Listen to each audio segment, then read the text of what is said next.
Hello दोस्तों, सफ़रनामा YouTube channel पर आपका बहुत बहुत स्वागत है। आज हम आपके लिए लेकर आए हैं मनीषा और अभिषेक की एक बहुत ही अच्छी प्रेम कहानी जो आपको बहुत पसंद आने वाली है। हम मनीषा की प्रेम कहानी बताने जा रहे हैं। हम उम्मीद करते हैं कि आपको ये लव स्टोरी ज़रूर पसंद आएगी। मनीषा स्नातक की छात्रा है और उसकी चाहत है बैंकिंग सेक्टर में जॉब पाने की। इसलिए मनीषा अपनी तैयारी को और भी बेहतर करने के लिए कोचिंग क्लास ज्वाइन करती है। कॉलेज के बाद मनीषा कोचिंग क्लास जाती है और क्लास खत्म होने के बाद अपने घर चली जाती है। मनीषा के कोचिंग क्लास में 2 महीने पूरे हो गए हैं और इस दौरान उसके कुछ फ्रेंड भी बन गए थे। उन्हीं फ्रेंड में एक अभिषेक नाम का लड़का था जो दिखने में बहुत स्मार्ट था। अभिषेक पढ़ने में तेज था और वो मनीषा को पसंद करता था, लेकिन मनीषा इस बात से अनजान थी कि अभिषेक के दिल में उसके लिए प्यार है। क्लास में जब भी ग्रुप डिस्कशन होता तो अक्सर मनीषा के सवालों का जवाब अभिषेक ही देता।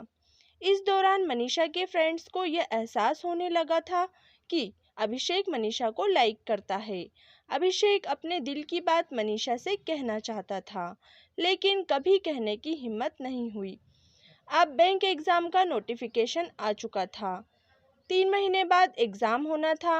अभिषेक को अब समझ में नहीं आ रहा था कि वो क्या करे, अपने दिल की बात बता दे या छोड़ दे। बहुत सोचने के बाद अभिषेक ने तय किया कि अब वो अपने दिल की बात मनीषा को बता देगा। अगले दिन अभिषेक क्लास में सबसे पहले पहुंचा। थोड़ी देर बाद मनीषा भी क्लास में आ गई। अभिषेक ठीक मनीषा के पीछे बेंच पर बैठा था। अभिषेक की दिल की धड़कनें तेज होने लगी थीं। जैसे ही क्लास खत्म हुई तो अभिषेक ने मनीषा से कहा, क्या तुम क्लास के बाहर मिल सकती हो? मुझे तुमसे बात करनी है। मनीषा क्लास के बाहर आ गई और अभिषेक से कहा, बोलो क्या बात करनी है? अभिषेक थोड़ा हिचकिचाते हुए बोला, मनीषा तुम मुझे बहुत प्यारी लगती हो। सच कहूँ तो मुझे तुमसे प्यार हो गया है। मनीषा, अभिषेक ये तुम क्या बोल रहे हो? तुम्हें पता है ना, देखो मैं यहाँ अपने एग्ज़ाम की तैयारी करने आई हूँ और मुझे ये सब पसंद भी नहीं। इतना कहकर मनीषा वहाँ से चली जाती है। अभिषेक घर आकर ये सोचने लगा कि कहीं उसने अपने दिल की बात बताकर गलती तो नहीं की। अभिषेक अब अपने ही बातों पर पछताने लगा। उसे समझ में नहीं आ रहा था कि अब वो क्या करे। रात भर अभिषेक मनीषा के बारे में ही सोचता रहा कि वो क्या मेरे बारे में ही सोचती होगी। यही सोचते सोचते अभिषेक सो गया। अगले दिन जब अभिषेक क्लास गया तो मनीषा से नजरें चुराते हुए सबसे पीछे वाली बेंच पर जाकर बैठ गया। मनीषा पीछे मुड़कर अभिषेक की तरफ देखने लगी। अभिषेक ने उसकी तरफ नहीं देखा। क्लास खत्म होने के बाद अभिषेक सीधा अपने घर चला गया। मनीषा सोचने लगी कि आज अभिषेक ने मुझसे बात नहीं की, ऐसा क्यों? और दिन तो वो मुझसे बात करता था। इसी तरह लगभग 2 महीने बीत गए, लेकिन अभिषेक ने एक बार भी मनीषा से बात नहीं की। अब मनीषा से रहा नहीं गया और वो सीधा अभिषेक के सामने जाकर पूछती है कि अभिषेक तुम मुझे 2 महीने से नज़रअंदाज क्यों कर रहे हो?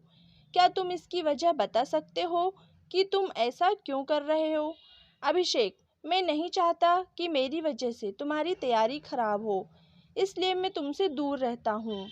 मनीषा, देखो जब तुम मेरे पास थे तब मुझे कोई समस्या नहीं थी, लेकिन अब तुम मुझसे दूर रहते हो तो मुझे तकलीफ हो रही है। पता नहीं ऐसा क्यों हो रहा है। अभिषेक, क्या तुम मुझसे प्यार करती हो? हाँ या ना? मनीषा, तुम मुझे अच्छे लगते हो। अभिषेक, मतलब तुम मुझे पसंद करती हो। मनीषा, अब तुम समझदार हो, खुद समझ जाओ। इस तरह मनीषा ने भी बातों ही बातों में अपने दिल की बात बोल दी। लेकिन मनीषा ने एक शर्त रखी कि एग्ज़ाम तक हम दोनों केवल पढ़ाई पर ध्यान देंगे। अभिषेक ने उसकी शर्त को मान लिया। अब दोनों बहुत खुश थे और सारा ध्यान अपने एग्ज़ाम की तैयारी में लगाने लगे। तो दोस्तों, ये मनीषा की प्रेम कहानी जिसको अभिषेक के दूर जाने पर प्यार का एहसास हुआ। आपको ये लव स्टोरी कैसी लगी कमेंट बॉक्स में ज़रूर बताएं और शेयर करें, लाइक करें और सब्सक्राइब करें। धन्यवाद।